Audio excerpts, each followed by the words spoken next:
Welcome to the WION podcast, where we explore fascinating stories and ideas from various fields. In this episode, we explore a hidden warning sign in the oil market, revealing why Iran is now sitting on nearly 170 million barrels of crude stored at sea, and how unrest, sanctions, and Gulf tensions could turn this floating stockpile into the next global price shock. Iran's internal crisis has deepened as protests driven by economic collapse, record inflation, and a sharply weakened rial continue to claim lives. The US-based human rights activists news agency said at least 2,435 protesters and 153 people linked to government forces have been killed since demonstrations over rising prices escalated into the most serious challenge to Iran's clerical leadership since the 1979 Islamic Revolution. US President Donald Trump said he had been told the killings were easing and that there was no current plan for executions, adopting a wait-and-see stance after earlier threats of intervention, even as unrest remains a key concern for global oil markets. Amid this backdrop, Iran's oil export situation is becoming increasingly volatile. The shipping data from Kepler and Vortexa, as reported by Reuters, show that crude oil stored at sea by Iran has reached record highs, between 166 million and 170 million barrels, roughly equivalent to about 50 days of Iranian production.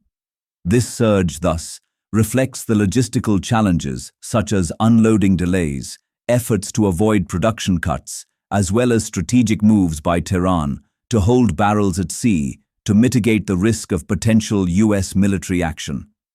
China continues to remain the dominant buyer of Iranian crude despite Western sanctions. In 2025, Beijing accounted for more than 80% of Iran's shipped crude, thus averaging roughly 1.38 million barrels per day. This number is almost about 13.4% of China's total seaborne imports. This heavy reliance is largely driven by the Chinese strategy of purchasing from countries facing various Western sanctions to save billions of dollars on its import bill in recent years. If the situation in Iran gets out of control, it will have a massive impact on global oil and financial markets. Iran, one of the biggest producers of the Organization of the Petroleum Exporting Countries, or OPEC. The OPEC is a permanent intergovernmental organization which was created at the Baghdad Conference on September 10 to 14, 1960 by Iran, Iraq, Kuwait, Saudi Arabia, and Venezuela. According to the official website, OPEC's objective is to coordinate and unify petroleum policies among member countries in order to secure fair and stable prices for petroleum producers, an efficient, economic and regular supply of petroleum to consuming nations, and a fair return on capital to those investing in the industry. The fear of regional conflict in the Gulf weighs heavily in Iran's case. Roughly half of the world's oil reserves and a third of global oil production is in the Middle East. Much like Venezuela, US sanctions have squeezed Iran's export options, limiting buyers and complicating direct sales. Iran's oil industry is already grappling with so many challenges. It doesn't have access to modern technology. Moreover, the state controls it, making foreign investment more difficult. Much like Venezuela, the poorly maintained oil infrastructure and heavy dependence has forced the country into a financial hellhole, resulting in financial crisis, currency devaluation, and thus nationwide protests. As in the case of Russia, Iran's ghost fleet plays a key role in sanctions evasion, says DW. Some Iranian oil destined for China is relabeled through intermediary countries to bypass restrictions, while large floating inventories near Singapore and other hubs reflect efforts by Tehran to position shipments away from high-risk zones.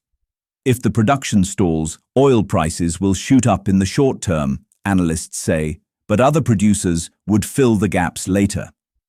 Following Trump's comments of execution order being postponed on Wednesday, oil prices retreated from multi-month highs and gold eased from a record peak on Thursday, said Reuters.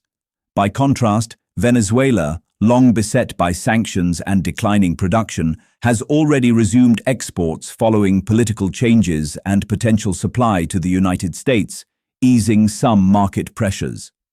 This expected return adds supply at a time when traders were concerned about disruptions from Iran. Iran's centrality to global oil markets stems from its combination of large output potential, strategic geographic position near the Strait of Hormuz, and reliance on a single major buyer. Continued domestic unrest, record floating oil stocks, and geopolitical risk premium in prices underscore how disruptions in Tehran reverberate more widely than developments in Venezuela. Thanks for tuning into this incredible story. If this episode resonated with you, don't forget to hit the like and subscribe button for more captivating stories to come. Stay tuned.